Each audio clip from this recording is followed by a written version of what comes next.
students, hope you are going very well through the topics I explained in my last video.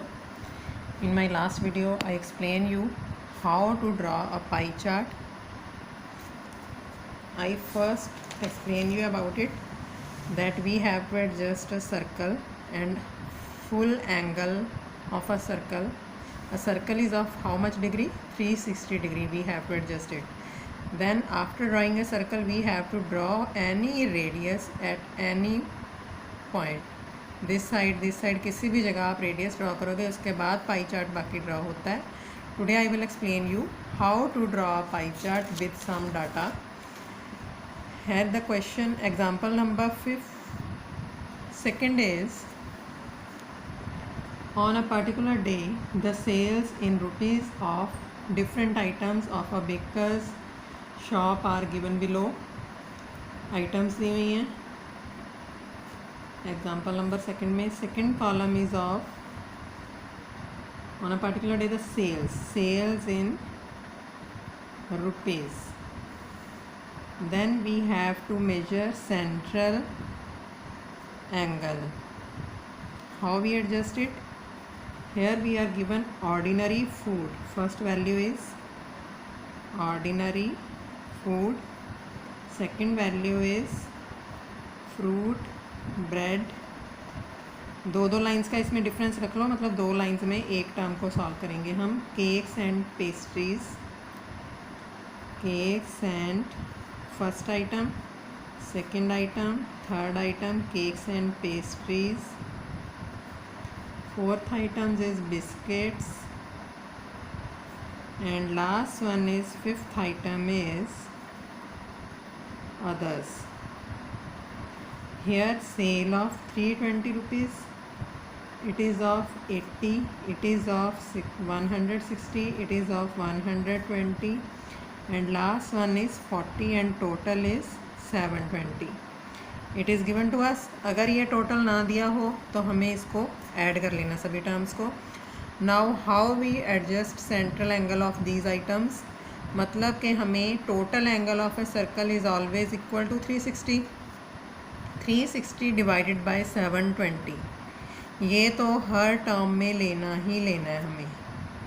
360 by 720, 360 by 720 and 360 by 720. 360 is of angle of a circle and 720 is the total. जितना भी total होगा वो लेना, divide by that term adjust करना है हमें, multiply करना है जो sales of that particular item है 320. और इस बात में ध्यान रखना है, इसमें ध्यान रखना है हमें कि जो लास्ट कॉलम होएगा सेंट्रल एंगल का, we have to adjust it bigger than these two columns. This one is multiply by 80, multiply by 160, multiply by 120 and multiply by 40. तो 360 बाई 720 रफ में सॉल्व कर लो, एज लाइक मैंने यहाँ पे solve कर लिया. 360 by 720, 2 18s are 236, 2 9s are 2 18s, 1 2, तो 1/2 आ गया. 1/2 को हर एक टर्म से मल्टीप्लाई कर लो. 1/2 इंटू 320 हो जाएगा 160. कैसे? 2 के साथ ये कैंसिल कर देंगे तो 160. 1/2 इंटू 80 हो जाएगा 40. 1/2 इंटू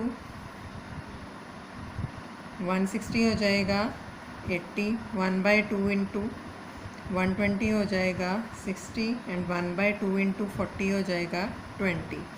और इनका टोटल अपने पास आना चाहिए 360 डिग्री, क्योंकि एंगल एडजस्ट करने हैं. 160 प्लस 40 हो गया 200 प्लस 80 280, ये हो गया 340 एंड 20 हो गया 360. ये डिग्रीज़ में एडजस्ट करने हैं ऑलवेज, इस बात का भी ध्यान रखना है. Now I draw the pie chart according to it. First of all we have to draw a circle.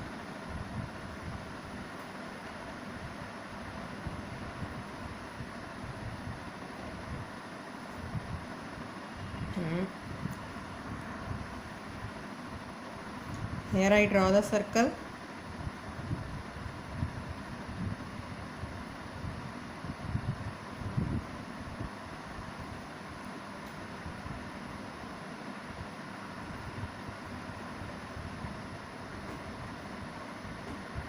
As as like this one. Circle draw करने के बाद this is the centre point. Centre point को pin up कर लो, थोड़ा सा point adjust कर लो तो इजीली पता चल जाएगा।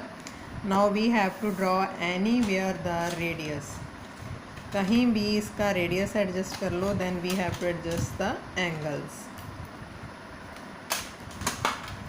एज लाइक हमने ये रेडियस एडजस्ट कर लिया। रेडियस एडजस्ट करने के बाद as like first angle is of 160 degree. 160 degree means obtuse और एक्यूट। इस बात का ध्यान रखना है, अगर तो होता है वो more than 90 then it is obtuse angle, and if less than 90 it is acute angle. Acute angle बनता है इनसाइड, एंड मोर देन जो ऑब्ट्यूज एंगल होता है वो बनता है आउटसाइड ऑफ अ लाइन। अब 160 जो है वो है आपके पास ऑब्ट्यूज। पॉइंट एडजस्ट कर लो, ये आपको सिखाया होगा पहले 7th क्लास में भी। This is the point, 90 degree का एंगल है। जो हमने यहाँ पे पॉइंट एडजस्ट किया था उसी पे हमने 90 डिग्री का एंगल एडजस्ट करना है, उसी पॉइंट पे। इस बात का ध्यान रखना है। अब मोर देन है तो मतलब आउटसाइड, ये लाइन ली है, लाइन के आउटसाइड हो गया ये पॉइंट, इस तरफ बाहर की तरफ, तो ये आ गया 160। 160 जो हम एडजस्ट कर रहे हैं वो सर्कल के बाहर जा रहा है पॉइंट, बट हम सर्कल तक ही इसको ड्रॉ करेंगे। And this is for ordinary food. मैं इसको वैसे पेन से लिख रही हूँ, बट लिखना पेंसिल से है। मैं पेन से इसलिए लिख रही हूँ ताकि आपको अच्छे से क्लियर हो जाए वीडियो में। नेक्स्ट वैल्यू इस एंगल पे, फर्स्ट वाला रेडियस जो ड्रॉ किया था उससे हमने सेकंड वाला रेडियस ड्रॉ किया है, देन सेकंड वाले रेडियस से हम नेक्स्ट एंगल ड्रॉ करेंगे। इस बात का भी ध्यान रखना है। Second angle is of 40 degree, 40 degree 90 से कम है तो एक्यूट मतलब लाइन के अंदर की तरफ, लाइन के अंदर की तरफ ये 90 हो गया, अंदर की तरफ इस तरफ आएगा क्योंकि लाइन ये ड्रॉ हुई है, तो 40 डिग्री का एंगल हो गया ये। अब यहाँ से सेंटर तक ड्रॉ कर लो, सिर्फ यहाँ तक ही सर्कमफ्रेंस तक करेंगे, उस पॉइंट तक नहीं करना। This is for fruit and bread, fruit and bread. Next angle is of 80 degree, वो थर्ड रेडियस से ड्रॉ करेंगे। थर्ड रेडियस पे हम जहाँ पे 90 डिग्री का एंगल एडजस्ट हो रहा है उसी लाइन पे 90 डिग्री का एंगल ये एडजस्ट हो गया। 80 डिग्री इज़ दिस पॉइंट। अब यहाँ पे ड्रॉ कर लो इसको as like this one. This is for value cakes and pastries. Next is 60 degree. अब फोर्थ एंगल पे मतलब इस पे हमने 90 डिग्री का एंगल एडजस्ट करना है। जैसे जैसे आगे बढ़ते जाएंगे वैसे वैसे एडजस्टमेंट करते जाना। This angle is of 60 degree. 60 degree means acute angle, तो एक्यूट एंगल ये लाइन के अंदर की तरफ आएगा, बाहर की तरफ नहीं जा सकता क्योंकि लाइन ये ड्रॉ हुई है। 60 डिग्री हो गया दिस वन। अब ये ड्रॉ कर लो, और जो लास्ट एंगल है अप्रॉक्सीमेटली 20 होना चाहिए। 1-2 पॉइंट का आगे पीछे हो सकता है, ये 22, 23 एंड 17, 18 हो सकता है, क्योंकि अगर पेंसिल की टिप थोड़ी मोटी हो तो उसके अकॉर्डिंग थोड़ा बड़ा हो जाता है एडजस्टमेंट। तो ये जो एंगल है हम मेजर कर लेंगे, ड्रॉ करने की ज़रूरत नहीं है।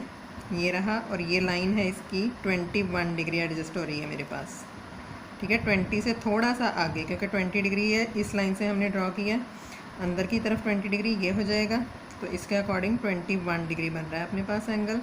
सो this is the pie chart. इसमें यहाँ पे लिख लो biscuits, this value is for biscuits. लिखना सारा पेंसिल से, इस बात का ध्यान रखना है।